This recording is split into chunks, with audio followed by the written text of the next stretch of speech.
Welcome back to the WatchTower Film Podcast, the film review podcast on the Towercast Network. By Cinephiles for Cinephiles. We are back, ladies and gentlemen. Yes, if you tuned in last week to our Wolf of Wall Street episode, we thank you. Yeah. We commend you for it. Thanks for getting through it.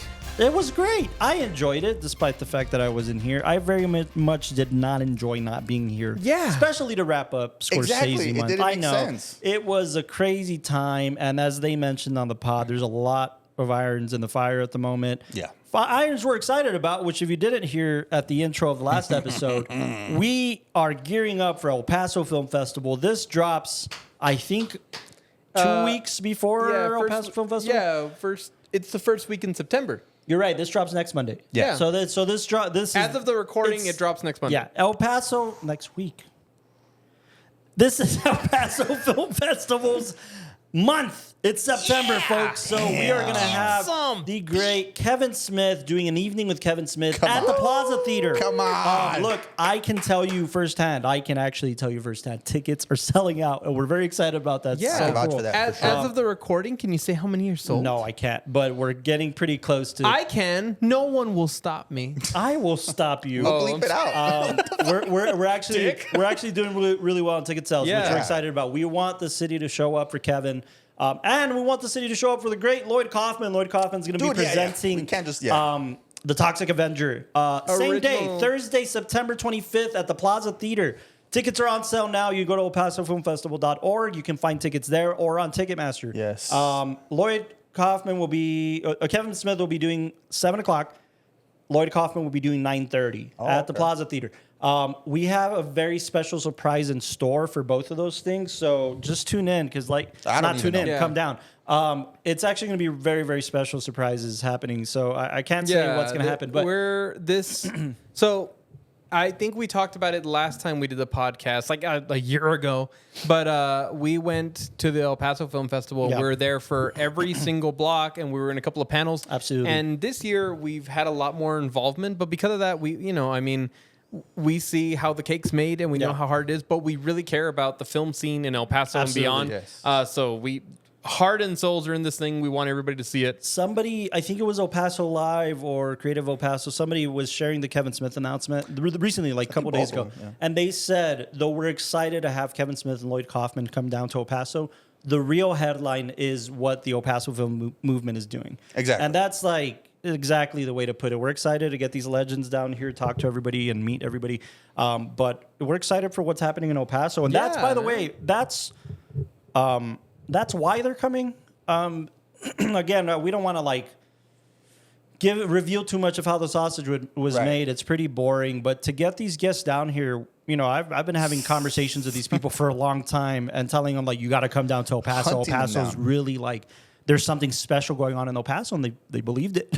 And I sent them proof more than anything. Sent them hey, we're doing this and we're doing that, and this is the festival, and this is what's going on. And it's pretty great. To say we've been doing everything we can to show that film's going on in El Paso.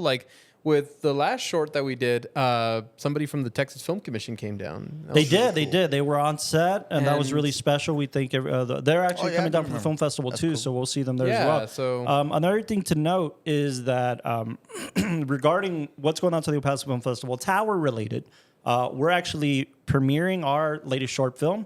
000. And I got an email today from one of our actresses, and she's like, I haven't heard anything. What's going on? It's like, don't worry. Yeah. We just made the announcement. The official screening time is Thursday as well, September 25th at 3 p.m. It's going to be in the El Paso block short, which we're really excited about because we curated that. We curated these films for this festival this year, and we're really excited about that with the help of a ton of people within Tower. And also, Zach Passer is coming back to program the animation block, which is going to be incredible. Fun, So there's a lot of stuff that we were kind of involved with in terms of curation. But Tower Productions' new short film, 000, will premiere at the Philanthropy Theater at 3 o'clock, September 25th, Thursday, right before Kevin Smith. So great three actors, ways. great buy, story. Buy individual tickets for the blocks. Get yourself a VIP badge or a filmmaker badge. You can only have a filmmaker badge if you have a film playing at the festival. Get yourself a VIP badge. And you're going to have access not just to like Kevin Smith, Lloyd Kaufman, But everything. and the blocks, but everything. The receptions, which are super fun, man. I have a blast at these I receptions think all the time. we've talked to the kids from DMPA, which Yeah. Oh, yeah, now they're Desert Lens Studios, which shout out to them for like killing it on that front. But a lot of great networking. It doesn't matter if you're actor, producer, director, writer, Yeah. cinematographer. The point of film festivals is that we all become connected at the very Absolutely, end of it. absolutely. And Perfect spot. we grew so much from going to these We did, early we on. did. And also, like, we see how much it helps the community. And Absolutely. everybody. And So, like you mentioned, I think last year with So Who Was It This Time, we grew a lot. yeah. Because we premiered the film there. We were able to bring guests down. We had a panel, regarding making of the film. We were sitting in on other panels as well. You sat in on a cinematography one last year. Very fun. I curated I hosted a couple. Yeah. But I also was part of our own panel for So Who Was It This Time. It's, So, and I just felt like we see how Yeah. great something like the film festival can be for the Absolutely. community, and that's why encouraging everybody to go. I've been telling all of like my coworkers in Starbucks and Yeah. everywhere, and Nice. friends and family. Nice. And what was really cool is that I was at the Cinemark on Montana, and it was like a late night showing. So Can you repeat that again? Tony Montana. Montana, Montana. So like we were there, and this will probably kick off Castro's question of Dude, I don't even remember. it's what have we been watching lately? Yes. Did you, Everybody wants to know, You have right? to you look wrote this it up? down? No. Well, I don't want to get illegal, but Oh, I see. I see. I'm just going to check the movies I've seen. Okay, well, like as far as like so this will bleed into two things, but Yeah. I went to the Montana Cinemark, and there one of the guys, cashiers, he was talking to me. He was a homie, and he was like, "Hey man, dude, did you hear Kevin Smith's coming? Are you gonna go see that?" And it felt so good, Nice. to feel like, oh man, like the word's spreading, and then people are Yeah. excited, and we want that. We want everybody in the film Absolutely. scene and beyond to come on down. I showed my dad Clerks, which I mentioned last Yeah. time, that he got a big kick out of, and then he's also excited for the Toxic Avenger. So yeah, a lot of it's gonna be really great. cool stuff. You're right. I'm hearing the excitement from not just cinephiles and filmmakers, but also just like fans of these people. Yeah. Like just general film fans who like love Kevin Smith or Lloyd Kaufman. It's gonna be really exciting. Yeah, this one feels bigger because I feel like we each had a hand on a couple of these films. So Oh, absolutely. I feel like, Absolutely. there's a lot of hands. Yeah, and then you're also going to be representing for Cart Bay. Cart Bay is Bay. going to be screening there as well. And Cart you Bay. also worked on 000. You were on the crew for this Dude, side. Did a little So, focusing. yeah, you got. Yeah, I mean, geez, Castro, like you already are, you're dabbling into producing, and then you did the acting, and now I want to see how the bread is made. and now it's bread. you're a follow focus first AC. He played both roles on I did different it days again? for that set. You know That was what? I interesting. like to say it. I like to critical think. You do. He's been saying this all day. I know. He's like, do I got a critical I'm think in always front of off you of work. again? I think is a great transition to say that we wrapped up Scorsese month, and that was a phenomenal feat. I'm so happy I got to program and curate those films, and it felt short. Naturally, it felt like Yeah. we needed to kind of dig deeper, but we'll talk about more films and stuff. But to piggyback off of the fact that we feel there's such great things happening in the El Paso film community, we're going to cover a filmmaker who was just here shooting his film last summer. We are going to talk about Oh, before that. No, I don't even know. No, don't leave me in suspense. Oh, I'm sorry. I was gonna say, don't you want to introduce the people in the room, or no? We'll just jump no, into it'll make me sad. Oh yeah, bro. Whose month is this? Yo, mama's next question.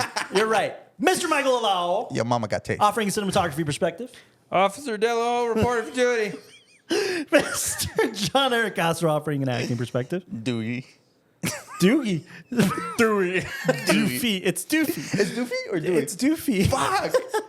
Officer Doofy. And I'm your humble film servant, Carlos M. de la Torre, offering you directing and writing and producing perspective. Shout out to the men in the back. We don't even have that camera on because there's no men in the back. No men in the back. We do miss our fellow producers, Mr. Austin Young sure and Mr. Eric Nunez, Eric C.K. Nunez. They're both off and about out of town doing what they got to do to pay the bills and visiting family and doing what they got to do. So we miss them terribly. Yes, we do. It's been a very tumultuous kind of situation when it comes to doing the podcast. Yeah, I feel very tumultuous. What those two guys said. But nonetheless, we're powering through. We got to keep going because we didn't want to skip a week of covering this Auteur this month because it's hitting a little closer to home. Exactly. I was about to say. We're going to talk about the great Paul Thomas Anderson and his films leading up to, similar like we did a West month, for two reasons. Leading up to One Battle After Another. That's one reason. One Battle After Another comes out in cinemas September 26th. Go check it out. Because it has El Paso in it. It not only does it have El Paso in front of the camera, because Mr. Leonardo DiCaprio was actually physically here. So was Benicio del Toro. The cast was here, the crew was here, and we also had a lot of fellow El Pasoans on the crew, which was incredible. We have stories that we've been holding on to for over a year. These guys actually, and we're excited to talk about them, but we've had to keep our mouth shut until the film comes out. Exactly. Warner Brothers warned us, but kind of seriously they did. But we're also going to talk to perhaps one or two of the key crew members of this film, so that's very exciting. That's dope.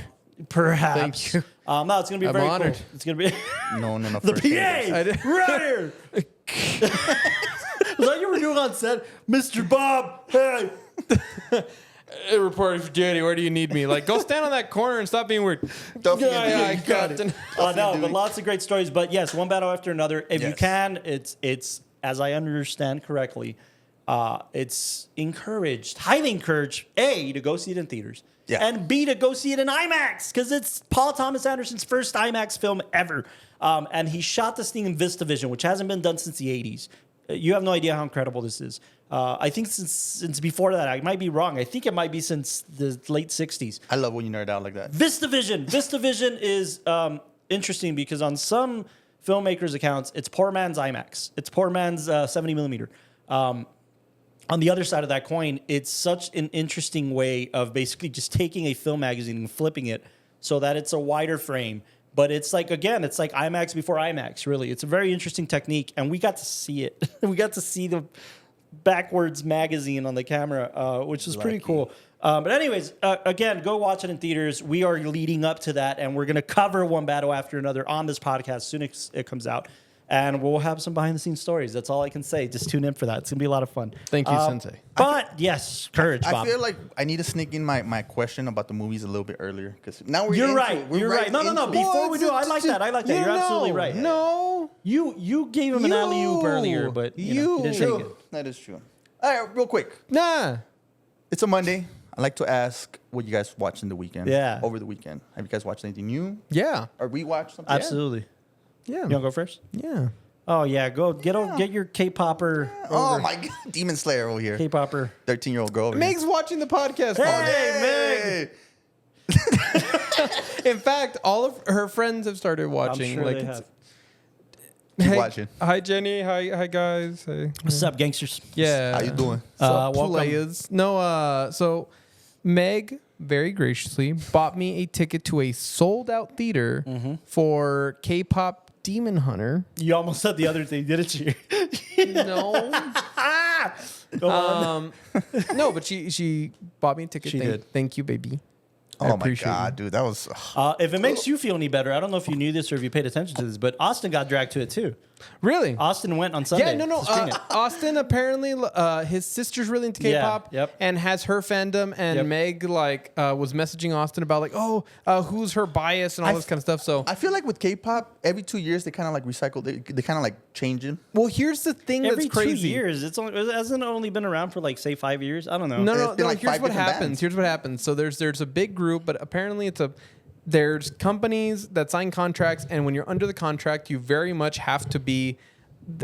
Sounds like a cult. No, It they does sound kind like a of cult. own you. Like, I mean, from everything that I know so far. Oh, so it's a record contract. Yeah, Yeah, but I mean, it's right there. it's like beyond that, it's like you have to be performing constantly. You have to do all these appearances. You have to do all this social media and everything. But you want to be famous, huh? So You wanna be in the movies, and eh? the way that the movie explains it is that in the olden times, these group came together to basically get all the people to give their energy, and they created a barrier between the human world and the demon world.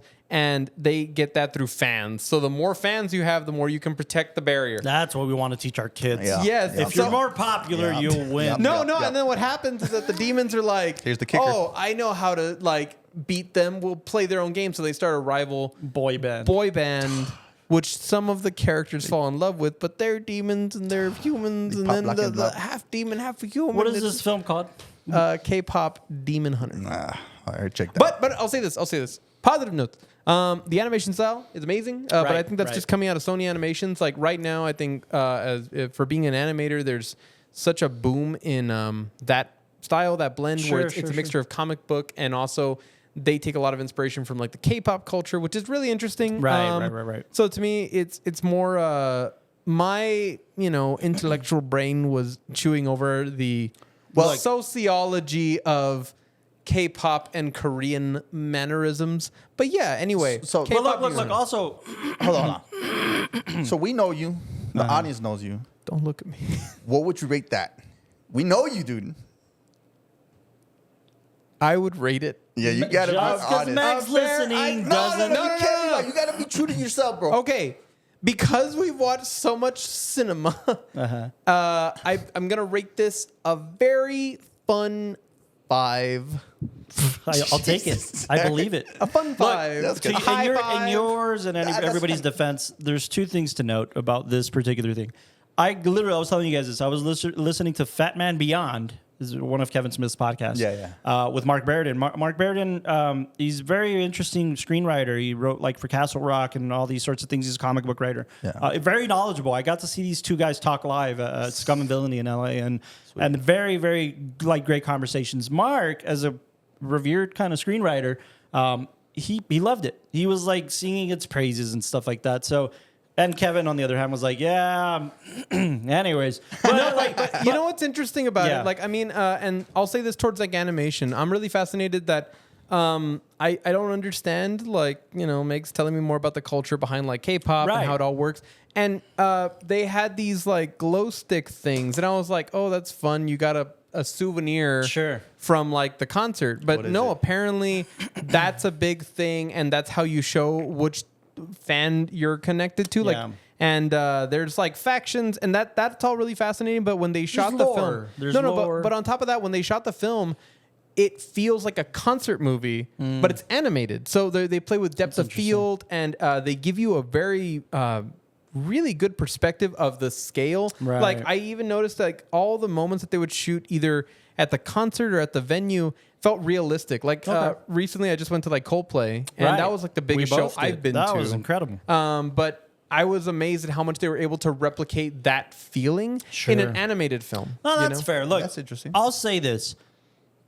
You just said you went to a sold-out screening of this thing. At the end of the day, it's one of those phenomenons that is keeping the theaters alive. So I'll always applaud that. The other side of that coin is, from what I understand, this thing's already streaming. So people went out of their way to go to the movie. Yeah, it's already been streaming for like a while. Yeah, exactly. Like it's been streaming for a while, and then they were going to have... Wow, that's actually pretty... Yeah. So imagine...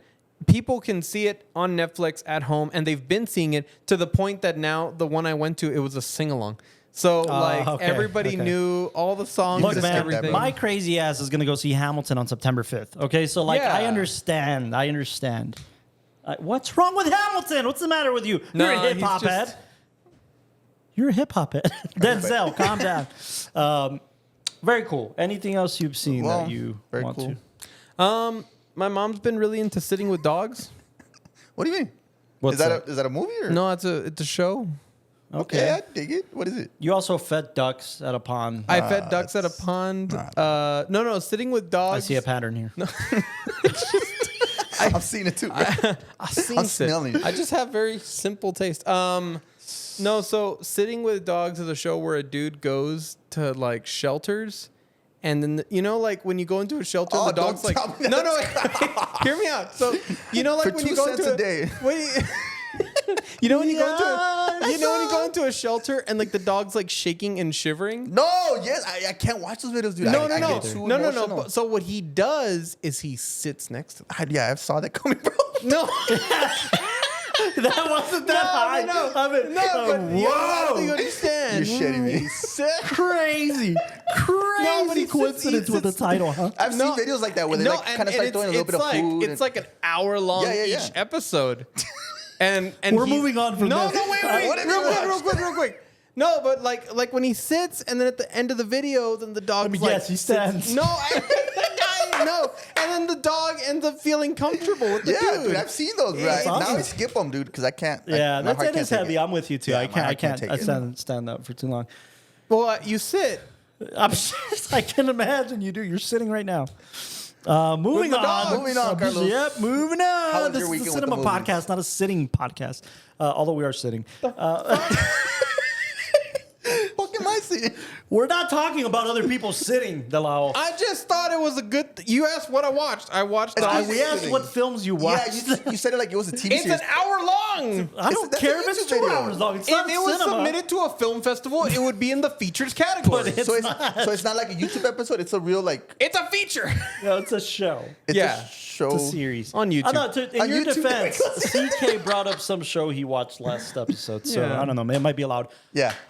Because we want to talk about this film. I'll kind of true. keep going. That's why, yeah. I watched 2 things that made me very happy. Cat standing and what else? No, you told me about one. So I watched. I went to Studio Ghibli's Ghibli Fest. Nice. Oh, yeah. And I screened Ponyo. Paco. Not Paco, Ponyo. Ponyo. Ponyo. Ponyo. I finally saw Ponyo. I've actually You'd never seen it before? I'd never seen it before. What? I I don't actually even know what caught that 2 is. films in Ghibli Fest this year that I haven't seen before, which is Ponyo and Grave of the Fireflies. Oh, so I man. caught both of those this year at Ghibli Fest. And my thing's sad. Polar opposites. Yeah, I mean, Grave of the Fireflies is fucking depressing. well, man. real quick, I don't know what they are. What That's also on our request list, by the way. Grave of the Fireflies. Bones wants us to cover Grave of the Fireflies. He's the one that told me to watch That's it. not the one with the kids in the island, right? Kids no. in the Island. What? That's Lord of the Flies. Okay. No, You no. fool. Grave of the Get the fuck Fireflies outta here. is set in the World War II. Mm-hmm. Set in World War II in Japan, on the Japanese side, right? So they're naturally going through war, getting bombed, It's, all this okay. type of thing. And a guy and his sister, their village gets bombed, and their mom dies. That and, sucks. and they have to basically much. like move in with an aunt who doesn't give a shit about them and treats them pretty badly. Damn. And they kind of find shelter on their own and make How a old are they? life on their own. They're young. The little sister must be Okay. 4 or 5. And the older brother might be 16, 17. Okay. So it's very depressing, but it's very also heartwarming at the same time. And it's just an incredible film. It really is special. But I was shocked to like Ponyo as much as I did. I'd never seen it before. Ponyo. There's this, I guess, because I think last year for Plaza Classic, I want to go screen Kiki's Delivery Service, and I'd never seen it. And it was sweet and nice, but I didn't get a ton out of it. And with Ponyo, I kind of expected the same thing, mostly because Bones, my cousin, who's like loves Ghibli and anime and all this shit, he was like, A, Grave of the Fireflies, take a tissue, especially if you're taking your wife. B, Ponyo, yeah, I like the song, it's catchy. And that's all he had to say about Ponyo. Hey, And yo, I'm like, Ponyo, all right, I already Ponyo, bought these fishy in fucking the sea. tickets. Yeah. So I'm like, I'm going to go watch Ponyo. And Sandra and I, my wife, we want to go watch Ponyo. And I walked away feeling extremely well about that film. Like, it was made That's what you extremely want, well. There's yeah. like this magical realism behind it that is very special, but also actual magic that defines the film and these characters and their wants. And I just really loved everything about it. So shout out to Miyazaki. That film was incredible. I really enjoyed Ponyo. So I watched Ponyo. The last film that I'll talk about that I saw over the weekend, I'm really excited because it's been on my list forever. I've been trying to knock out my Kurosawa films. I'm trying to guess. And I screened. told you earlier. He told me the other one. It's a show. He's revealing properly. You dick. He knows. Akira Kurosawa's High and Low. Oh. High and Low. I screened High and Low mostly 'Cause of Spike because Lee's, it lit a fire under my ass that Spike Lee's newest film, Highest to Lowest, is coming out or came out in theaters. I'm gonna admit really those wanna see first it. 2 trailers. I don't know what to feel about. I know, man, I Because Denzel know. is a little. I don't know. He's trying to act that a little younger, and I don't know. Yeah, he even dyed his hair, right? Like he had like Isn't he black hair. bald? No, he has black hair. Like he dyed his Oh, hair. shit, Yeah, yeah. yeah. So I thought that was crazy too. Also, he got a little petty in one of the interviews. He trashes his son. I think I saw He something like trashes that. his son like, how'd you start working with David? Like tells Spike. He's like, well, how do you guys know each other? And Spike would have answered. He's like, yo, I'm serious. How did you start working with David? Because he's He's kind of feeling like- abandoned. He Yeah, hasn't he's worked kinda with, feeling- with Denzel since Inside Man, 2006. I do like That was the movie. last time he worked with 2006. Denzel Washington. So it was kind of this event thing, and I'm going to go screen it hopefully tomorrow. So I'm excited for that. It's based on Kurosawa's High and Lows, so I want to see the duality of these two films, set in modern times versus set in the 1960s. And it's High and Low is one of Kurosawa's latest films, 1968.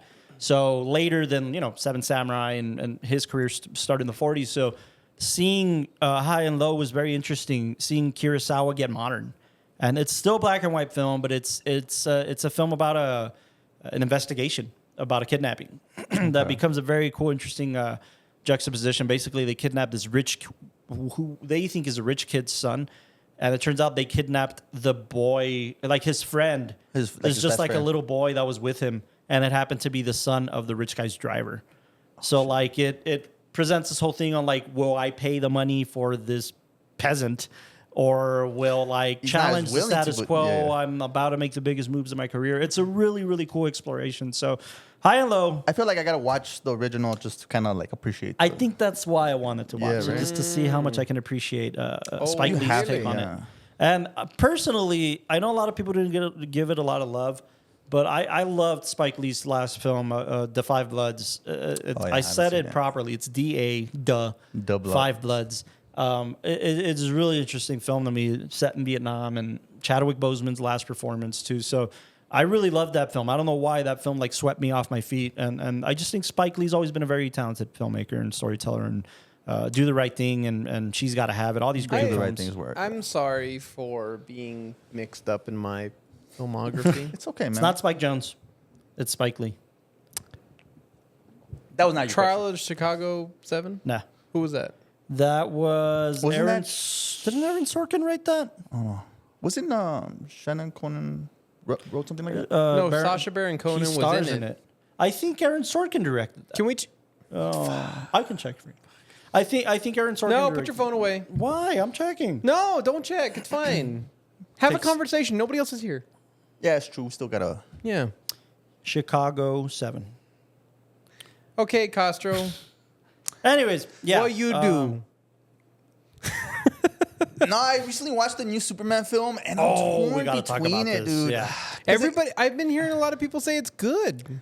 Aaron Sorkin wrote and directed. Kind of reminds me of Trials what you were talking about. If I was 15 years old, younger, I think I man. would have liked it more because it goes But, back to its you like know, cartoonish. In a weird way, like I gotta revisit like the first Iron Man because I remember that's the best one. But I remember we saw it when we build-up. were like, why are It's you? much more mature. Iron Man is way more mature yeah, than Superman. Superman just goes back to the comics. I know that's how because they're always on FX, and I watch them. Like I Yeah. kind of like they That kind of channel that has the movies? They have the movies. Oh my god! Did you guys? Let me ask you this, because this is where I align with him. Yeah. Did you guys ever get caught up in the CW series from DC?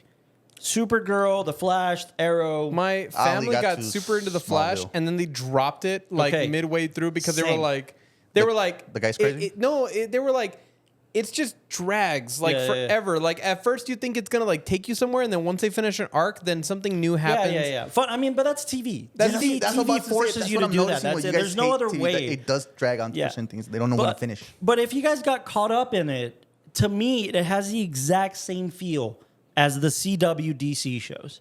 By the way, fun fact: Kevin Smith directed a few episodes of The Flash and Supergirl. Oh yeah. Yeah. In fact, Jane Silent Bob come out in The Flash My man. or shit. in Supergirl. I forget, but they come out. Anyways, that's how I felt Superman was. That's all I felt was like, this feels like a TV movie.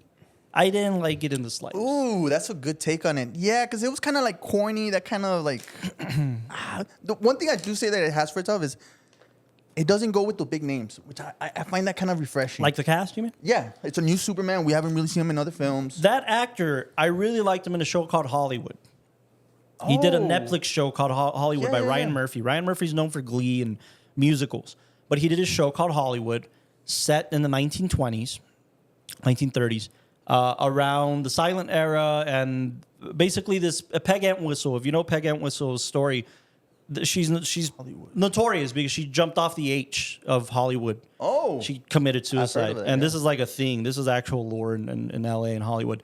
And the show's about that. The show's about the actors kind of struggling and whether they make it or they don't. Already. And the guy who plays Superman is the lead of that show. Oh, really? Well, And I really didn't know about it's it. really good. It's a really good show. But I saw him in that and I thought he was a terrific actor. Do you feel like it's just?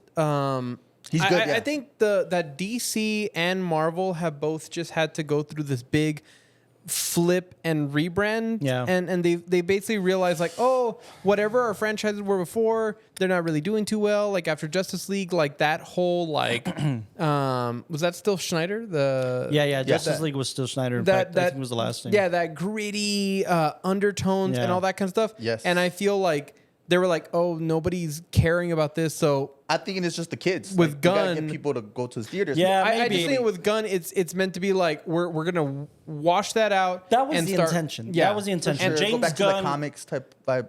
I think James Gunn is a good storyteller. I don't know that he's a good studio head.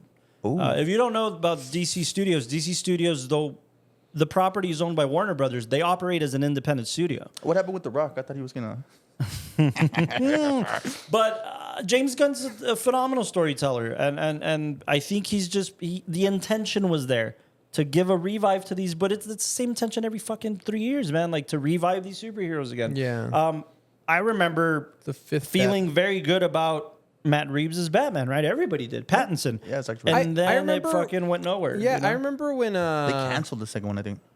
when was Batfleck first introduced? Was it Batman v Superman? He Yeah. didn't have a standalone, did he? No, he didn't. He didn't, right? You're He was right. just part Yeah, of the Justice League. but that was in the works, and then Ben Affleck I think went to rehab, and they had they had to scrap it, yeah. and then they brought him back for a little bit just to do like the Flash or a cameo, but he didn't Yeah. really stay in it. But I was really excited to see what they would do with like Batfleck. Like I Yeah, was so I agree. excited. He's one of the most liked because he's so violent. I And agree. you don't see Yeah. Batman doing that because in the movies you can't really. Yeah, it yeah. was just I looked where it was going, and it was really sad to see that left. And then I felt like after that, it was just like I don't know, Zack Snyder. Like he did this thing, Moon something, like Moon Eclipse or something like that. Part 1. Yeah.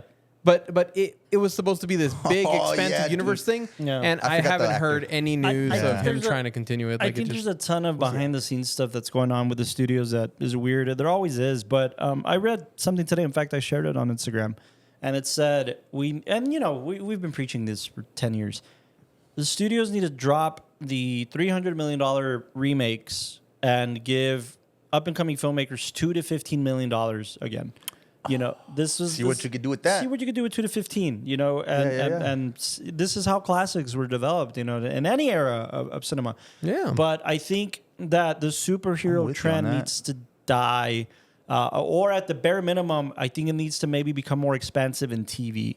I mean, that's where I feel like Disney Plus is really thriving Yeah. because they have a bunch of shows that everybody who watches them enjoy them. They binge them. They like that lore and Yeah. the story. I think the problem with streaming right now is that specifically superhero things. Sure, superhero fatigue exists, in my personal opinion. Yeah. But I also think that the problem with film and TV and these expansive like streaming services is that films have been a big pilot for series. And I don't think that's right. Like, look at Thunderbolts, right?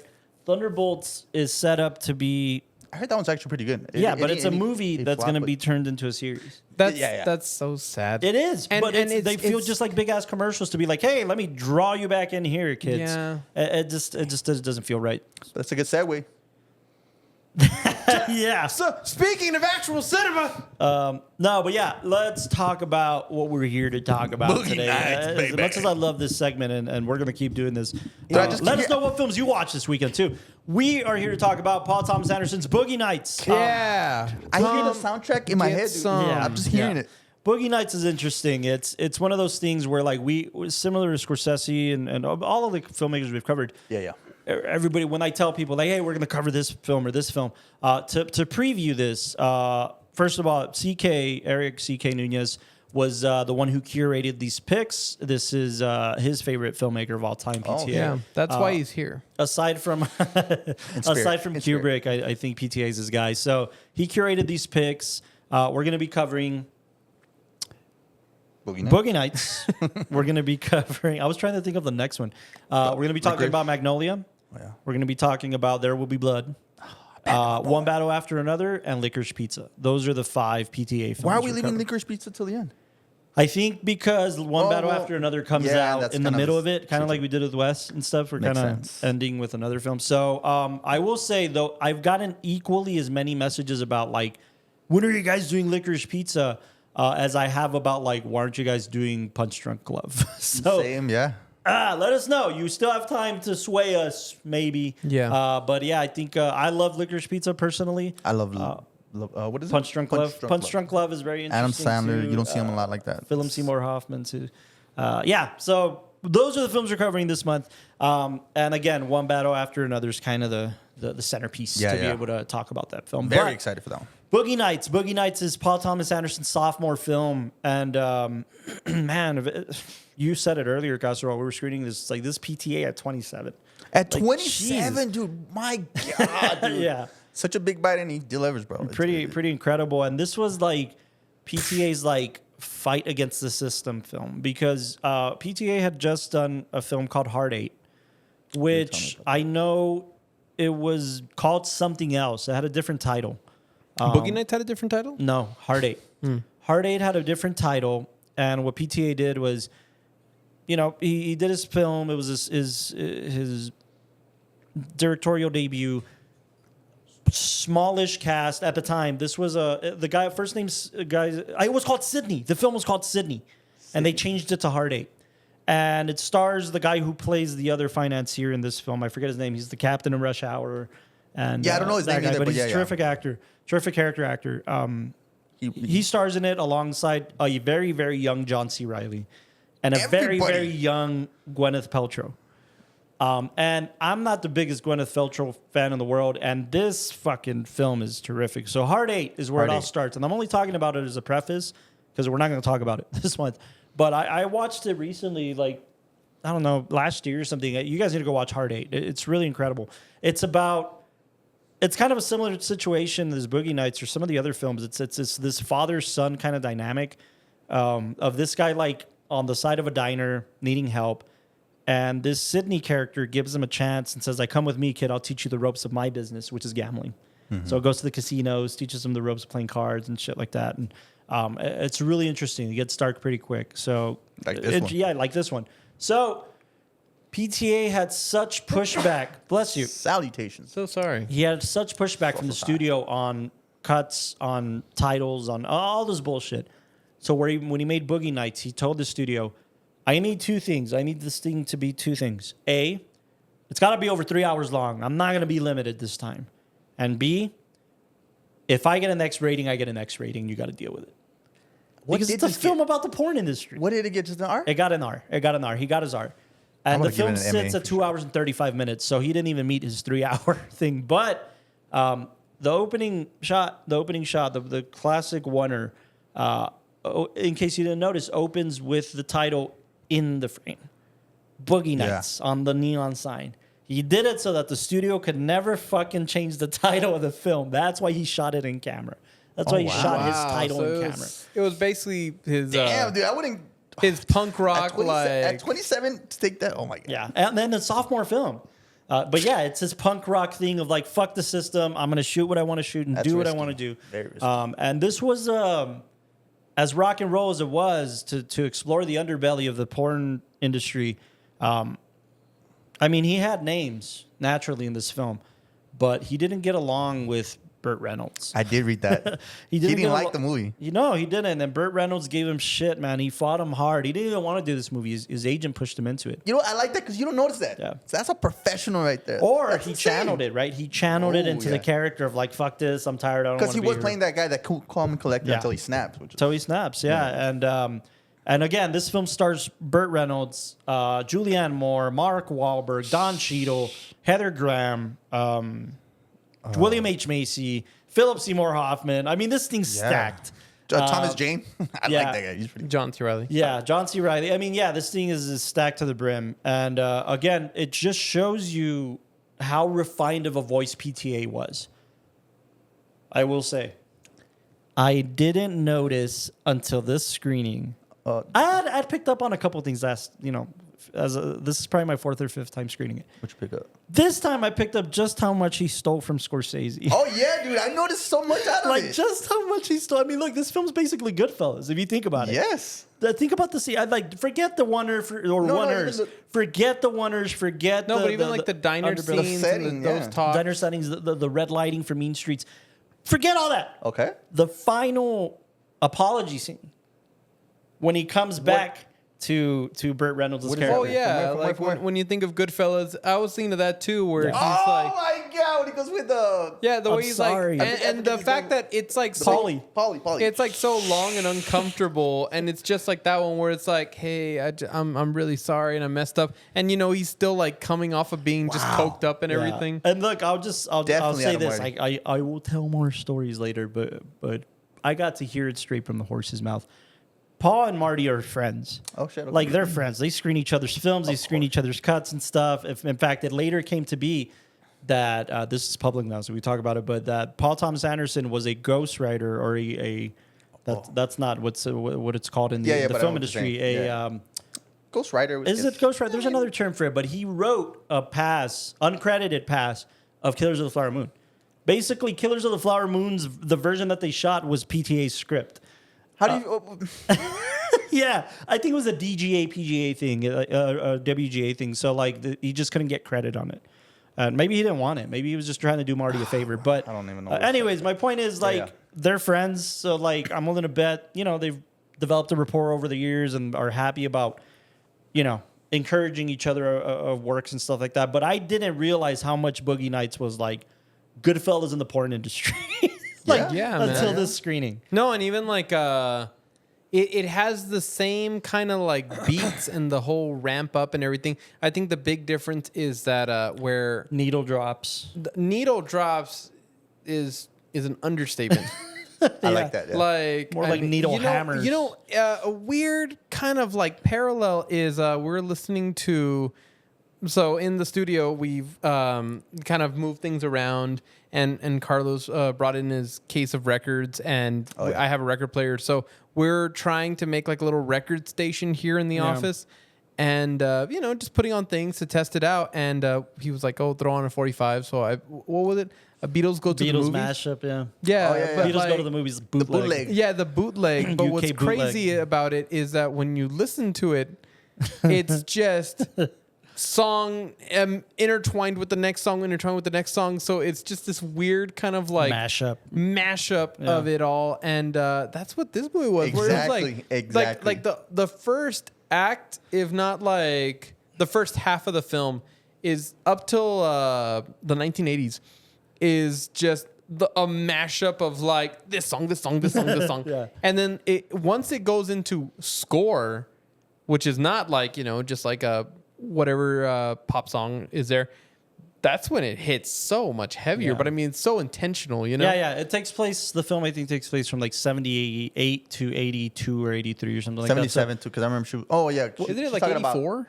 Maybe it's 84, Yeah. but again, that expansive kind of jump, and they make note of it in the film of like going from the 70s to the 80s and what that looks like, and not just Everything like stylings, but we were talking about how masterfully they take not only the needle drops and kind of started the way Goodfellas does. The way Goodfellas goes from doo-wop music to fucking 1970s, music. Yeah. But how masterfully also not only the needle drops, but the aesthetics of the film going from 1970s grain to 80s video looks and from 35 millimeter to tape and the lens choices also, like how crisp the stuff in the 80s kind of starts to look and stuff Yeah, like that. because everything in the 70s feels authentic. Yeah. Like, and you could tell that they're using equipment that would add to that authentic feeling of like 70s video. I love all the cutaways to when they're going from like the movie to the porn. Yeah. And how you see that really shitty aspect ratio and everything. Fun fact. Yeah. What the way they accomplish that, it's not that far fetched, but it's they basically projected the 35 millimeter film on a wall, and they shot what was on the screen of that. And I feel like that adds to it because on 35, yeah. But everything like that was shot for that time, especially like the director, it's meant to go in the theater. It's meant to be like premiered and all that kind of stuff. I remember we were getting such a big kick during the movie when it's these really shitty actor moments and shitty lines, and then it's like great lines. It's so much to the equivalent of like, "Hey, I'm your pizza." No, it's an audition, right, or something like that. And it's like, "Hey, so am I gonna get the role or what?" And it's like, "I don't know. Let me see your cock." And then the guy's like, "This right here is what wonderful. Is why I do this." Yeah. The fun fact: the whole movie. Porn situations. Yeah. All of the dialogue from the porn films, PTA got from actual porn films. I figured.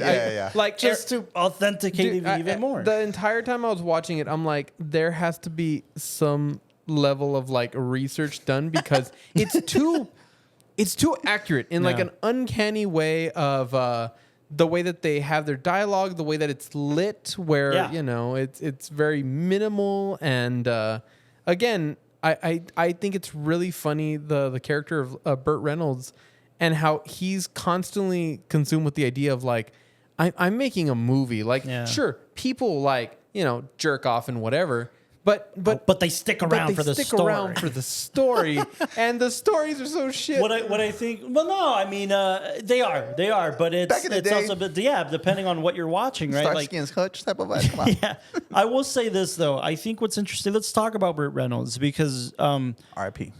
Rest in peace to the late great Burt Reynolds. But Burt Reynolds has a reputation of being Burt Reynolds because Burt Reynolds was Smokey and the Bandit and was the first cover of Playgirl. So that goes a lot. Like he had a reputation of being like a star-studded sex symbol and shit. Like he was popular to popular to popular. I want to fire He was in westerns. He was in westerns. He was in TV shows. I mean, this guy was huge, right? Naturally. Especially Longest Yard. The original Longest Yard. And the remake and stuff. So like it's very interesting to see Burt Reynolds' trajectory. But I think what Burt Reynolds has fought throughout the course of his career is every role has kind of defined where he is in the public eye.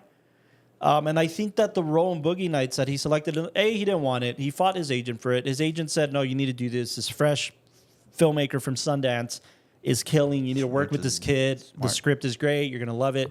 And he didn't want to do it, because he felt that he was going to disappoint his fans by doing a raunchy porn film.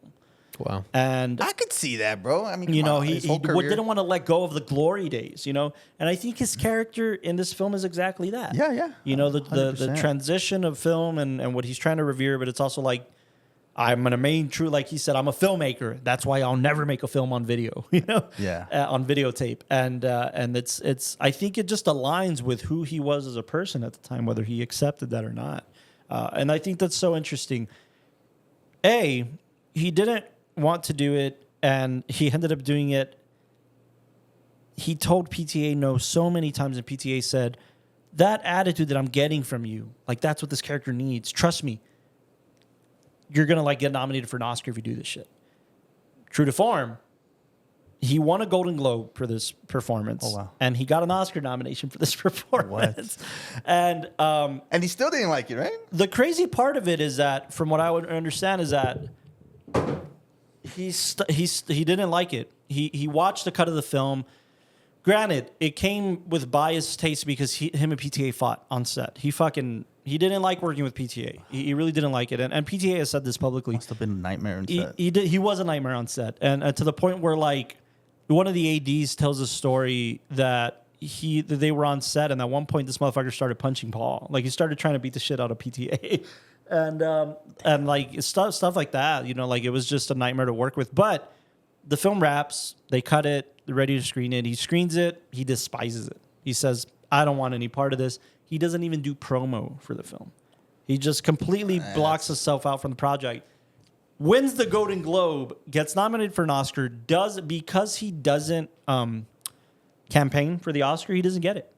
But people at the time were saying that he was the front runner to win the Oscar, and he could have gotten an Oscar potentially, but he just hated the experience so much that he said, fuck this, I'm not going to support this film, to the point where he sold his fucking Golden Globe years later. He's like, fuck this film. I don't want anything to do with this. That's pretty boss, bro. You know, so he had all these experiences. PTA naturally became the storyteller that he became. You know, Right. I think the film right after this was Magnolia that he did. And again, developed his voice, didn't matter, but he never worked with Burt Reynolds again. He never worked with Mark Wahlberg again. And he never worked with Heather Graham again. And I think that's an interesting thing. I don't think it's like deliberately, I'm never working with these people again. But Mark Wahlberg went on to be Mark Wahlberg. And unfortunately, it's like, depending on how you see it, this film has a legacy. It's an incredible film. But a lot of people deem it like it's a part of my past I don't want to get through. Heather Graham didn't get hired for over a year. Because of this role? Because of this film. You know, so again, it just depends how tainted your reputation gets after seeing something like this, right? I mean, as a aspiring actor, you can kind of understand what he's going through. You don't want to get stigmatized with this. You know, I did a porn film. Yeah. That It's wasn't. hard to describe. It's hard to, like, I'm But trying you to know- put myself there because it's such a good film. But I'm a film enthusiast. I Yeah. love film. But I understand that, But you know. So I it's one of also those where it's feel like, like there's how do a- they not see it's a good film? No, but there's a weird cultural thing because I mean I'll say this with like when did this film come out? 97? before. 7, I think. 7. Yeah. 97? Don't Yeah. look it up. No. 6 or Family 7. time. Family time. No, but like I mean it's coming out in the 90s. Obviously internet is at its infancy. I say all this to allude to the fact that like right now we're so exposed to we're so exposed to everything like violence, sex, crime, and I feel like with that comes it destigmatizes things. I thought you were going to say a great responsibility. No, it destigmatizes things and it gets rid of the taboo. So when we watch it, yeah. I don't think we have as much of a like, or at least on me. This was my first screening, but I didn't have any like Reservation. reservations Interesting, about I the, did. the That's crazy. yeah. I didn't have any reservations about the industry or the people that work in it because We're so sex positive as a the society. culture is too. just different. Yeah. But I can see at the time people watching it like, yes, it's a rambunctious, rebellious film, and the performances are fantastic. But if you're not able to get past that shroud of, you know, like this is a sex worker film. Yeah. This is people who they live in and thrive off of just being promiscuous and drugs and all that kind But of stuff. look how far we've come. Yeah. So Don One Cheadle's Best character. Picture last year. Honora, yeah. It's an interesting juxtaposition. And I felt but the same way. I don't know if Yeah. you could go back to the episode. I felt like, oh wow, this is a little corny. Risque, yeah. but it's real, and I think that Sean Baker and PTA come from a school. Look who's in the film. I was pointing out to you guys that fucking Robert Downey Sr. makes a cameo in this film. That is true. And if you know anything about Robert Downey Sr.'s films, it's like him and Cassavetes. Like they were the underground filmmakers. They were the gritty, dirty. We're I didn't know gonna this. highlight the dirty shit about America. Who inspired us? It was the French New Wave and breaking rules and just highlighting sex and how sex makes you feel and philosophy and just really highlighting interesting perspectives. And I think that because we're American, and as we say, Americans are purists in public purist and public Purist and and perverts in private. I think it just becomes a stigma. And despite the fact that this film was an Academy Award nominated film On his second film. on his second film, but it held that stigma. And I'm going to say this. I think PTA has a similar trajectory to Scorsese that like he didn't get respected for a few films. You know what I mean? Like he did Magnolia after this, and Magnolia, as great of a triumph as it was, I mean, the big thing was Tom Cruise was in Magnolia, and Tom Cruise played an incredible role.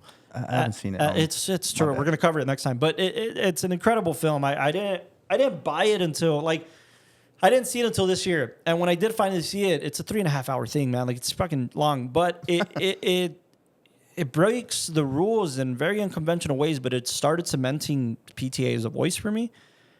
Not that he wasn't defined here, but again, I think he was stealing a little bit and being like, I'm going to break the rules by stealing and doing my own thing. Yeah. But I think I understand. I don't think he got respected till There Will Be Blood. Yeah. I don't think he got cemented in cinema until There Will Be Blood. So he had some battles. No pun intended. I don't One know battle after another, but he had some battles to encounter. And I I think that's an interesting trajectory for somebody who wants to break the rules in cinema. You have to be okay with the aftermath. I'll say this, which is yeah. Of the exploration of something you're trying to explore. You have to have the balls to commit to it. You have to have the balls to commit to it because you're gonna live with it forever. And more importantly, you don't know what's the thing that I didn't get to say this on the Wolf of Wall Street episode, so I'm gonna say it here. Let it out. It's there. You don't know if people are gonna connect to it. It's up, down. It's fairy dust. It's. Nobody knows where the direction of cinema is going to go, and nobody knows if people are going to connect to your film. You hope it does. Yeah. And at the bare minimum, you just have to dig deep and hope you could say something that has something to say.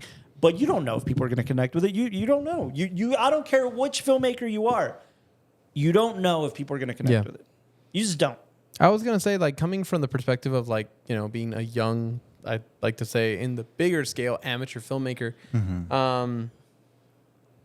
there's this weird line to play with where, with us, we question how much do you follow into the rules because there is a structure and a formula that you can follow that, again, garners commercial success. We talked about Superman earlier, that as much as you might have your like drudgers about the film, because of its like playing into the formula and playing into the audience right now, it had wide commercial success, and it's going to continue having commercial success. Yeah, and something built-in like this, audience. Yeah, and something like this where we say like, like we love this film because again it's ballsy and it challenges the status quo.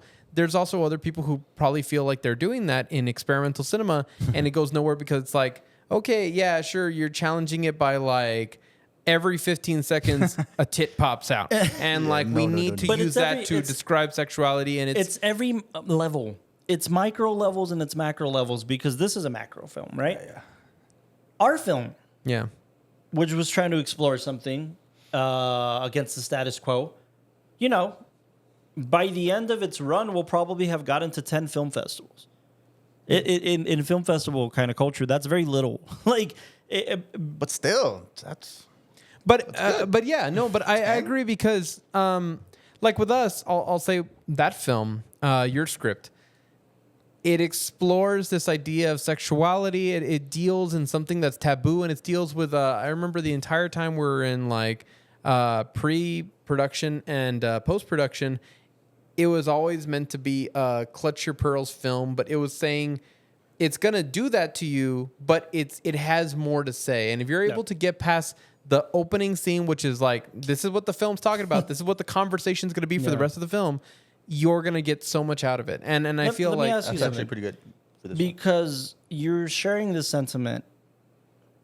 You also just said that Boogie Nights has this thing about our generation watching it now. This is your first time screening it. Yeah. So watching it now, it's kind of like, it's about sex workers. So what? Tough shit. Yeah. Let me ask you, despite the fact that it didn't give you the initial impact, I guess you would say that maybe people in the 90s felt, did it still grab a hold of you? No, yeah, it for sure, because the taboo. We're gonna beat you up. I feel like the taboo is the thing that makes you knee jerk and want to cover your eyes. But I'm living in the generation now and living with my perspective. I'm not covering my eyes, but it makes me a lot more empathetic to all of these characters. And to me, I wasn't throwing a label on like, oh man, look at that slut, or oh dude, look at that dude who's just swinging his dick around. He's useless in society, like the way his parents were. Right, I was looking at every character with so much empathy. That's why, like, when later on things were turning for all of them, I had this pit in my feeling or pit in my stomach of like, oh man, it's so sad because you can see like with Scorsese films, you see them when they're at their highest, and I think with PTA, he shows them at some kind of core good, where he's like, look at them, where like the kid, he comes out and he's like, I just feel like I'm not doing this because people enjoy it. I want to like fix relationships, and I want to make this industry better, and if we're all constantly working on getting better, we'll do something better. And then it goes from like, as simplistic as it is, and it was very silly where they're doing the action film that like it sucks, and then it cuts to sex, but like it was inside of them. It came out. The fact that like contributing to their industry. The fact that like they're like, oh my god, this isn't porn anymore. This this is a movie. This is a real film, Jack. Yeah, this is a real film. Look, you did something beautiful. You made it fly. Yeah, and the thing is, I think, again, because I didn't have my previous bias, I just felt like I could connect faster with the characters. And that's what PTA did when he wrote the film. And oh my God. I like that. I like so that because layered. it's also not seeing these people through a lens of, make no mistake, despite the fact that we have empathy for them, we're not trying to diminish them as people in society. Yeah. If anything, we're highlighting that we're pretty similar to these fucking people. Like, yeah. And I think that's very special because the film could also portray these people as like this rambunctious bunch who are like lower than dirt. Like, so like I feel bad. a quick Don character- Cheadle's character was the perfect meaning of that one, right? Yeah, yeah. We're more than just porn stars. No, also, I'm trying to apply for a loan at a bank. It's not fair. That's not fair. It's Philip very Philip interesting. Seymour Hoffman's character, as laughable as he is so fascinating because he is a gay man in society that is not going. I think at the time is not going to be able to connect anywhere else. People are like, even the guys who beat up Mark Wahlberg's character, calls them fags. Hates gays. Like, he's not going to find a family anywhere else, but at least here in the porn industry, like, he was able to find people who he could watch what he enjoyed. Yeah, he could connect with them. He could be around them. And sure, like, he was still ostracized. Like, I mean, he gets Wahlberg, and that was a whole situation in himself. Yeah. When they asked PTA about trying to fit in what this film is about, he had two answers for the press. I think his answer of just like being like, I'm done with answering this fucking question was, his jokey answer was, it's about a guy with a big dick. But his real answer, his deeper answer was, I think it's a film about family. Absolutely. I think it's a film about finding your family, finding your tribe. Yeah. Especially with Julianne Moore wanting to be a mother because she lost she can't be a mother. Yeah, and then she gets Heather Graham's like, oh my God, dude, that connection. And like, well, that's why I'm saying, like, with film Philip Seymour Hoffman, like, exactly too. I remember kept asking, like, why are you in the background? Why are you still here? But then the more it goes on, it's like, oh, because if he leaves this, even with people who feel like, dude, I don't want to be with you, or like, hey, dude, you're weird. Oh, bro, this even is so with that, hard it's like, you have no one. You know, you can't imagine him anywhere else. And He's that's the same with all the characters. Have you guys seen The Bear? No, I want to. Oh, dude, so terrific. Have you seen The Bear? No. There's a character who's... I watched Bear Man, or Man Bear. No, which is not the the one same about thing. the Animal Planet one. Do you know the one where like the guy... what's it called? The audio recording? Yeah, what's it called? I don't know. It's like the Bear Whisperer or Man. something. Grizzly Man. Grizzly Man. You can hear the audio of him getting eaten alive. Dear God. Yeah. No, that's not what I'm talking about. The Bear that on one. FX and Hulu. Yeah. There's a character who's like a famous chef, or like a YouTube chef, Matty Matheson. Okay, yeah. He plays a character in The Bear that's like, kind of dumb. Yeah. But Kind of like such a, like, he's the heart of the show to an extent. He's the heart. He really is the heart of this like you was talking dysfunctional about, family. He's the one that you empathize the most. He's the one that you empathize with. He's the one who you like want to say like, don't treat him that way. Like, he's cool. He's nice. Like C4. That's how I see Philip Seymour Hoffman in terms of empathizing with that character. In terms of like, no, don't treat him that way. He just wants to fit in. sure. He just wants a place. He just wants a seat at the table. Yeah. And wants to tag along. Yeah. I'm wondering if we should give our ratings before we go any I was going to further. bring that up. Yeah. Before we go I any further. really don't know, wait. bro. I'm hearing So- you guys and it goes up and down. Yeah. Well, rapid fire. Kind of like my cock. Damn it. Damn it, it was too late. Damn it. See, Edit that. That was a good joke. That was a good joke. let's just go this way. Yeah. Okay.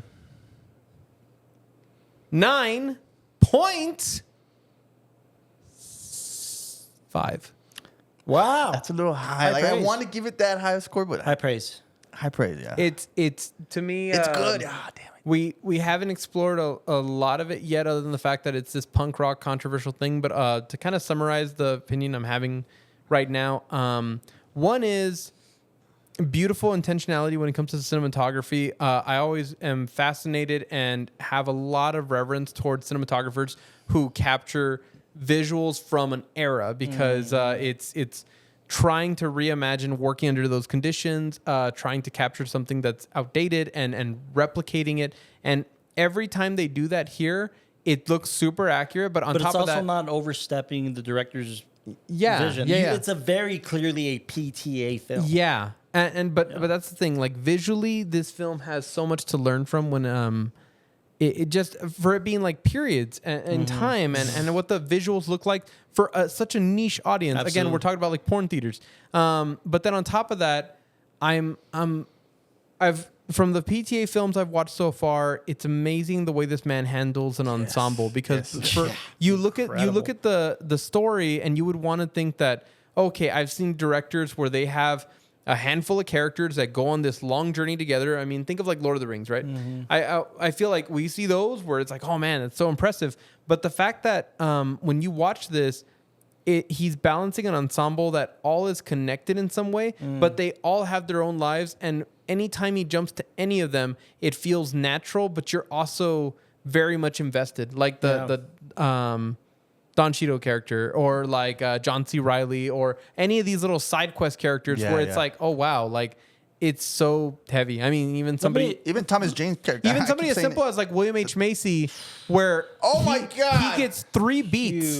He gets 3 beats. He gets the first one where it's like, dude, close the door. The second one where it's like in the middle of public, which is this beautiful reflection of how he's feeling. Like, I mean, to me, that was more than just a realistic like shot. It was like this larger metaphor for what this guy feels and what a lot of people probably felt in the industry. And the last one's just like the breaking point. And like, I mean, go watch our episode with William H. Macy on the Tower Cast. He tells us how he got cast. Yeah, it's pretty great. He tells us the story of like PTA pitching him and shit. That's a good episode. Cool. Check it out. It's so cool. But yeah, that character's fascinating, and I can't wait to talk about Bill Macy in Magnolia, man. His role in Magnolia is incredible. It's incredible. It's a really great role. It expands on a sentiment of Boogie Nights. Really? On this character. Well, wow. So 9.5. 9.5. There's so much good. And it's so impressive.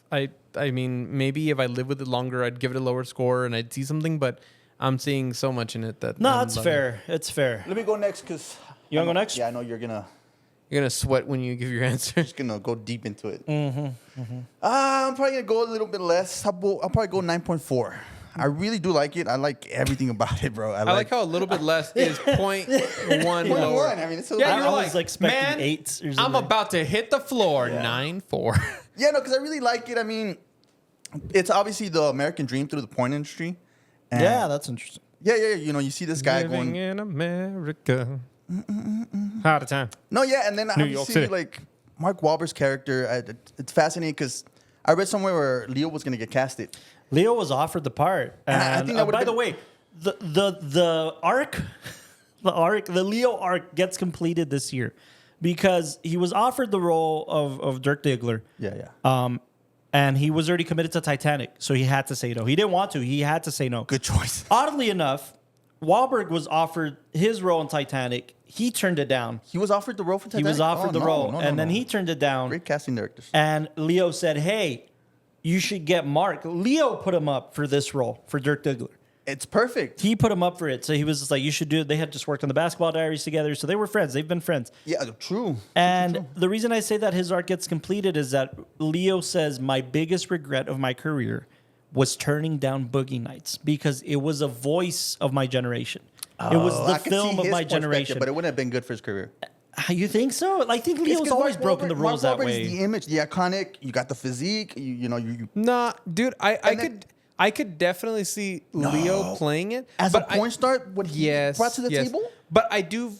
Hold on, no, because I was analyzing this. Let me get this point across. Okay. Let me get this point across. I think that with Leo... Why are you getting so sweaty? I was watching Cops.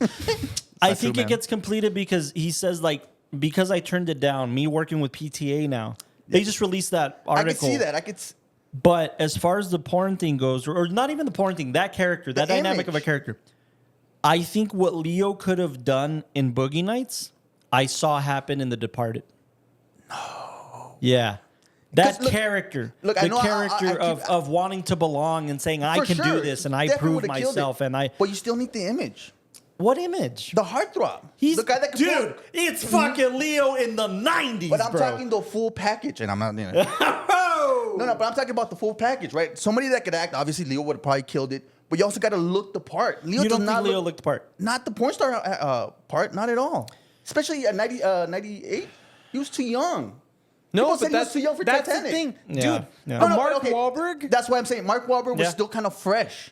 Yeah. You know what I'm saying? So that And he was his an underwear model. I see where he's coming Yes, from. Like, yes. yeah, he was an underwear model. You So know, at the I time. think that fit his role fit perfectly.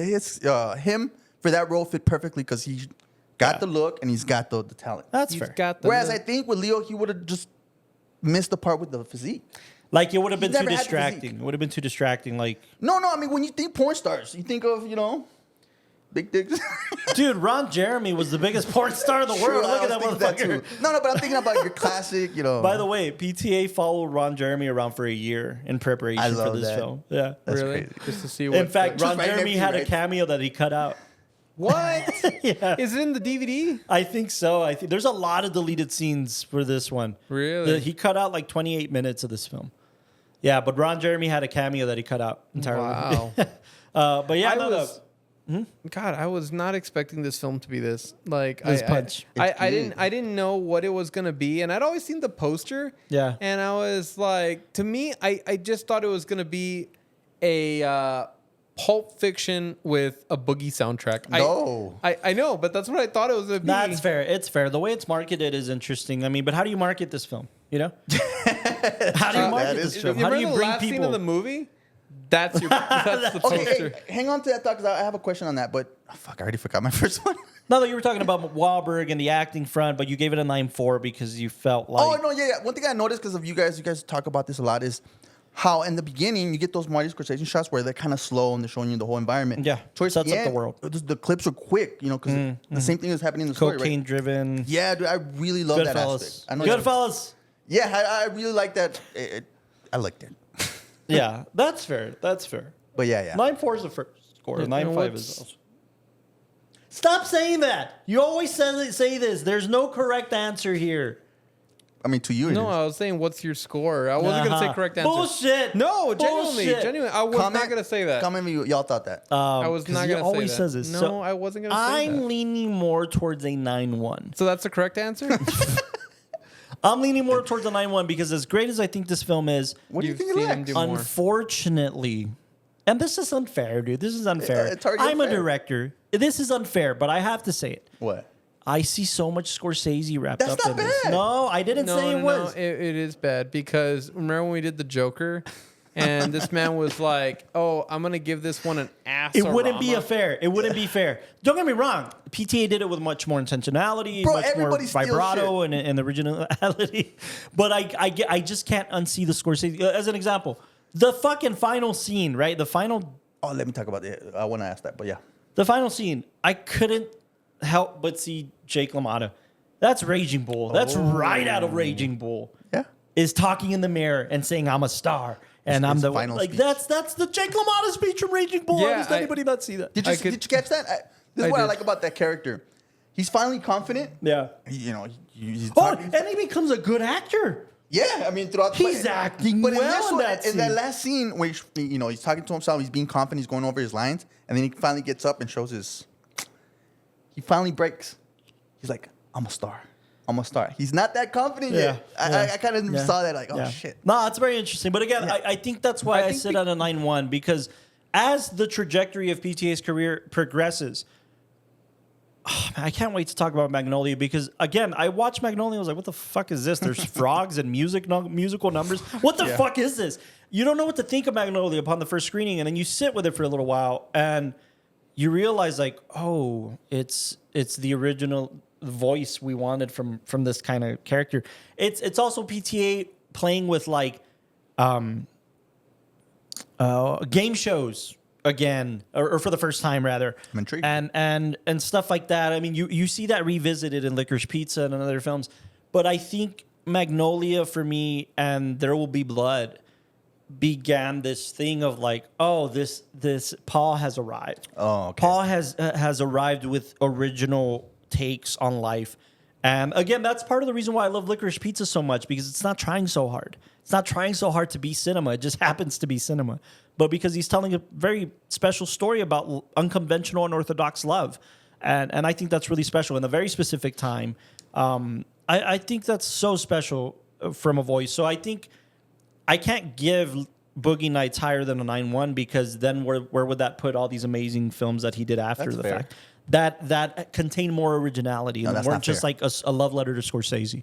I don't think he's ever admitted this. I don't even think it's ever been discussed publicly. I'm sure film analysts and whatever have talked about it, but this is like got Scorsese written all over it. And though that's very admirable and I respect it, I respect also- every move he made after that a lot more. I also think that, the script, everything about the script is an exploration on the come up and the fall of. Austin, you got to put a every time we do something. yeah. No, but it's about the come up and the fall of people in the porn industry. And Yep. I know that they even made documentaries like Life After Porn and talked about like a lot of these people where. Oh, I saw the Netflix one. Oh my god. Yeah, where they talk about like how when they're in it, very much like this. Yeah. They end up doing kind of like what they wanted Odd to do, jobs and or whatever. they fall in love and they shoot up in the industry, and then at a certain point in time, because of the stigma and everything, nobody respects them as actors. Yeah, Nobody yeah. respects them anywhere else. I even heard that story of a teacher who. She got fired from her job when they found out that when she was in college, she like did like porn. Yeah. It's important to note that this film is based on a short film that PTA developed and shot Really? about Dirk Diggler. Like you asked earlier, is this based on anything? Mm-hmm. And I said sort of. The connotation of certain names like Dirk Diggler, it is based on an actual porn star. I forget the name of the porn, John something. John Johnson. In fact, MV penis.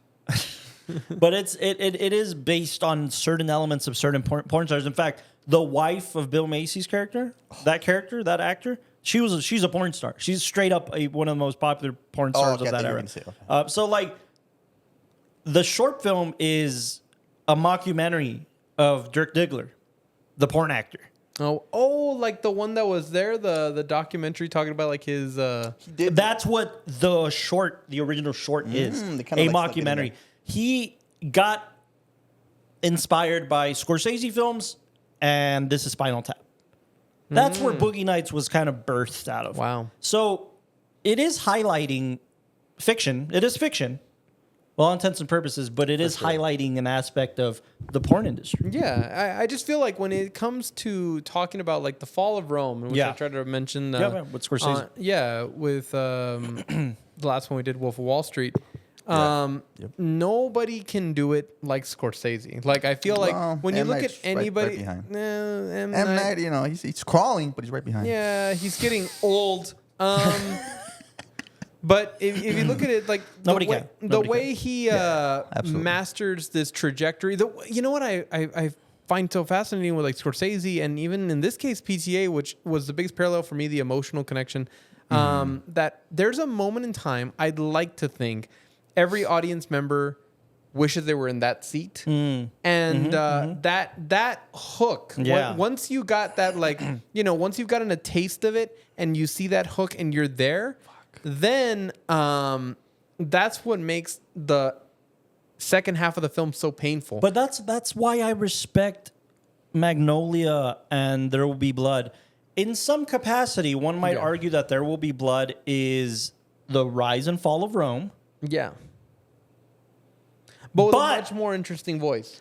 Much more interesting. I think that There Will Be Blood goes toe to toe with a Goodfellas, with any fall of Rome type film. Yeah. But what I think PTA started doing eventually was, I'm going to show the rise of Rome, and then who cares? Rome will rise and fall anyways. How about we study these characters? Yeah. Building Rome and deteriorating Rome. Yeah. And I think Magnolia, it's about a rich guy who has his own company and a former child prodigy and all these like characters in prominence positions. It doesn't matter. It's about a dad and his long lost son, and it's about this. It's about more than that. And There Will Be Blood isn't really about the oil mogul. It's about the relationship with his son or lack thereof, or the loneliness, the exploration of loneliness in Daniel's character. I think Real that's quick. what's special about PTA. Did you feel like, I mean, this is my first screening, but do you feel like this was a prime influence for Chazelle when it came to Babylon. Sure. I think the boldness of it. Oh, wow. Yeah. I think the bravery of saying "fuck it," we're gonna show it how it is. I think that's a. But the drug scene. Oh, sure. Yeah, Absolutely. absolutely. That felt the exact same, Yeah, at yeah, least for like sure. with the cadence and beats and everything. Yeah, for and sure. even the fact that like in this one, But yeah, it's even, like, it's get her out through the hey, back door. Yeah, no, it's like, hey, you want to see something crazy? And then he pulls out a gun and does the roulette with himself. Yeah. Shit. And then Toby's character. Yeah. Yeah. But then in that one, it's like, hey, you want to see something crazy? Follow me. And then Yeah. it's an actual tunnel. Yeah, for sure. That's Yeah. fair. That's fair. I was thinking about the opening Fatty Arbuckle scene, No. I was thinking about the Tobey Maguire scene. which is true. No, but I'm thinking the overdosing. Oh yeah, The fact fatty that it's Ar- like the Fatty Arbuckle all scene at we the gotta get beginning. him out. Yeah, okay. And like the elephant and all the crazy shit's happening over here, but we're sneaking a girl who OD'd through the back door over here. Oh yeah. I think that's fair. I think this is a primer. Mm-hmm. Yeah, for sure. I agree. I dig it. I dig. You it. dig? You dig? You dig? You digler. I mean, and I- Fun fact. Mark Wahlberg has 3 nipples. He Peter does. You showed us very. How do I know that? He has 3 I don't know. I nipples. studied the male physique. I know. What I love about that is that you sent it on the podcast group chat, and you're like, check it out, and it's Who doesn't want to check no, it out? it's a low res image without his face. Yeah. And then if I you try noticed that, my bad. if you try to So zoom just a in, random- Yeah, it just yeah. looks like a mole, but there's a red arrow pointing underneath a nipple. In case you and missed then There's a nipple. I think it was CK that just like messaged like, what the fuck's going What are on? you guys watching? Yeah. What am I looking at? Boogie Nights. Oh, my bad. What was the fun fact? Oh, Peter Dinklage is not his real name. That's only his porn name. That's Based good, off that's good. of Dirk Dirk Diggler. Diggler?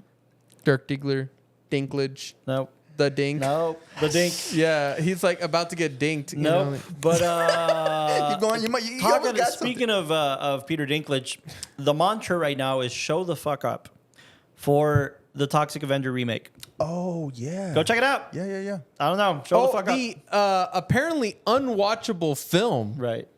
that like went through post hell or like distribution hell Yeah, yeah. because Yeah. they made it, and then after they made it, like who was gonna do it? Searchlight or somebody? Somebody was going to distribute Yeah, it. and then they were like, nope, unwatchable Yeah. to the masses, and then they were like, nah, this needs to be shown. So Peter Dinklage, Kevin Bacon, Elijah Wood. And Whoa. Yeah, dude, it's already kind of stacked. But fellow alumni of the podcast, Lloyd Kaufman, supports it. Thought it was great. The original creator of this world. And he's Yeah. going to be talking about that at El Paso Film Festival. So that'll be fun. But the dink. Boogie Nights. Boogie Nights. What about the score? Did we talk about the score? real We quick? did. Yeah, nice. I liked it. I really. I think we're all above Oh. 9s and we're all very, very, very pleased. I actually with- really a got final into this one. question for the cast, the podcast. I love it. Go for it. Go for it. Go on. What's your porn name? Oh, gosh. Oh, you already heard mine. Oh, I have one. I've thought about this very hard. No, but now your score comes you one. Why not? That's Like, my porn name. Like it was That's Dick my porn Diggler. director name. Okay, porn director name, but what's your porn star name? John Longhard. John Longhard. That's yours? Yeah. John Longhard. What you got? I'm gonna go with my typical horse dick that impact. Or stick that in? I No, love how that's this- taken.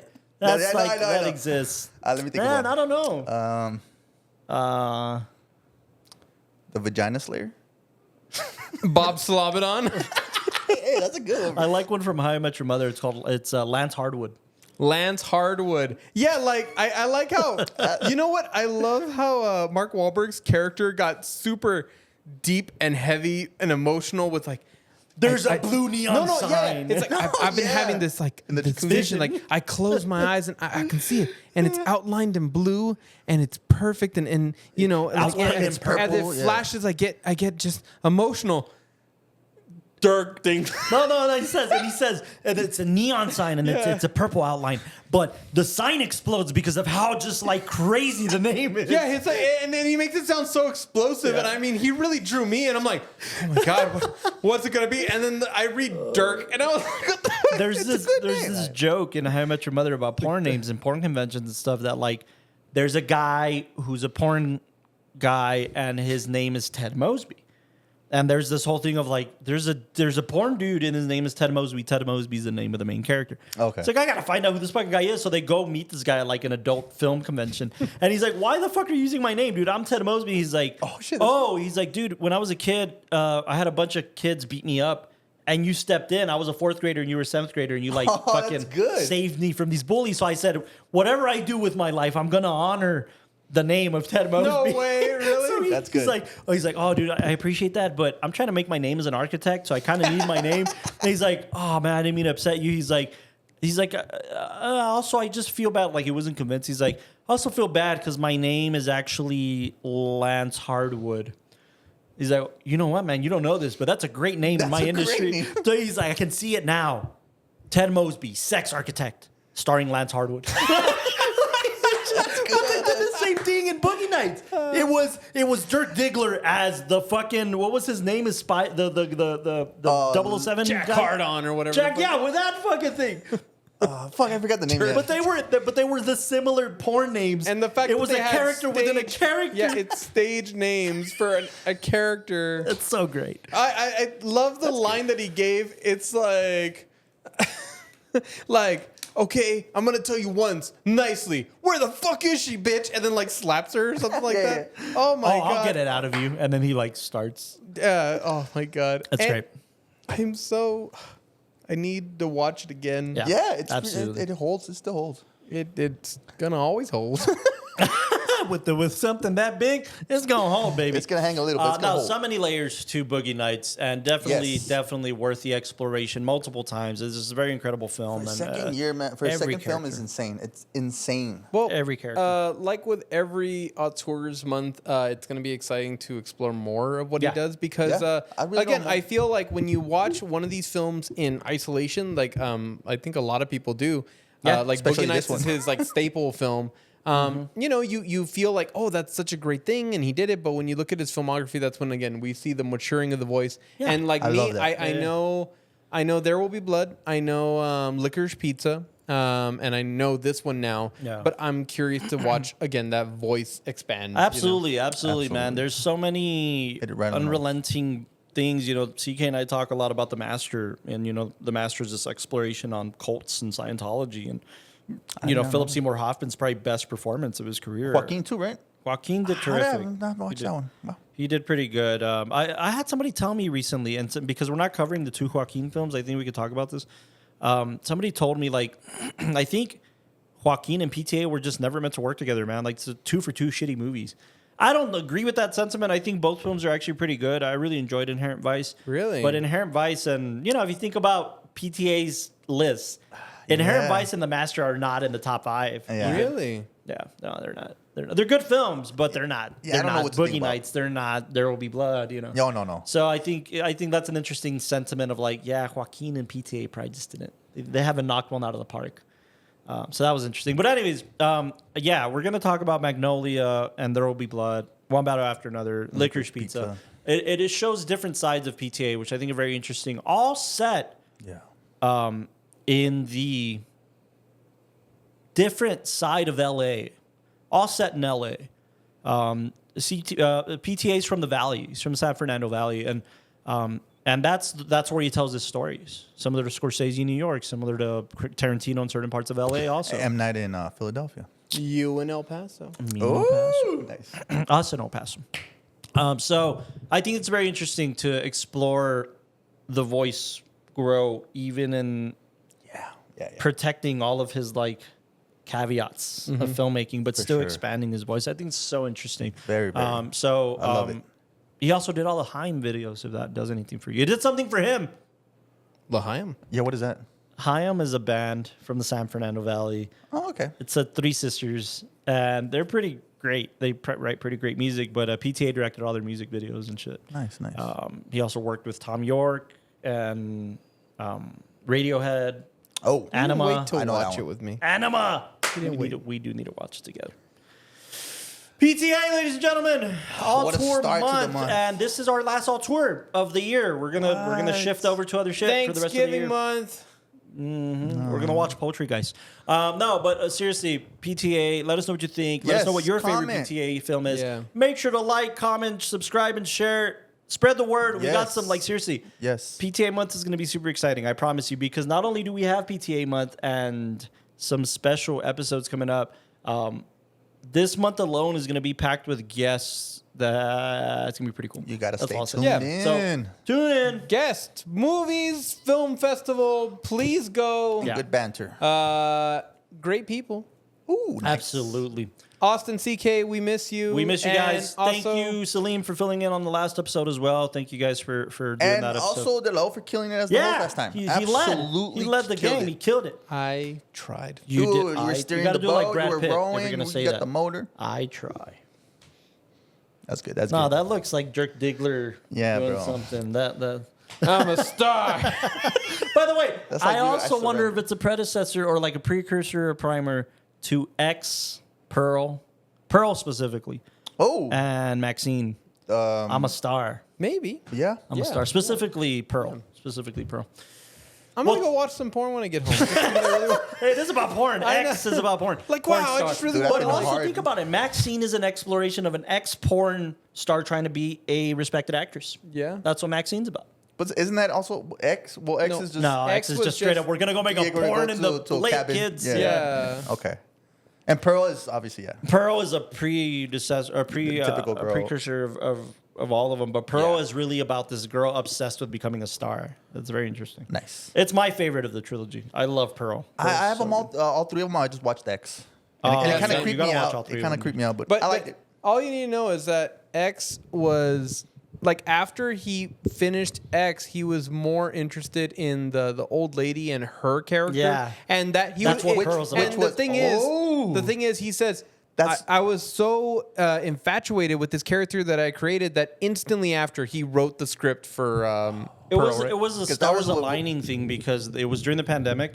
They were in New Zealand, a place that wasn't under lockdown because there was no COVID. so So they they could were like, shoot, "Hey, I wrote the script. Should we just stick around and film this Fuck prequel?" yeah. Yeah, yeah. And they were like, "Yeah, fuck yeah. The whole world is on lockdown. Let's fucking do We it." have a chance right here. And then Maxine continues X where X left off, but Maxine takes place entirely in Hollywood about this actress going to the studios and gets her first big shot. Wow. So which one's the one with the grandma? The one that Pearl. X. No, but the Pearl's the one that continues. Pearl with? is Pearl is the So sequel. it's X, Pearl, and then Maxine. Or That's chronologically how they were released. okay. Yeah. I like that. Tune in next week for Magnolia. Thank you for tuning into the WatchTower Film Podcast. Good night. Good night, everybody. Love you guys. Quick, give your best long dick impression. Okay. I'm a star. Star. That was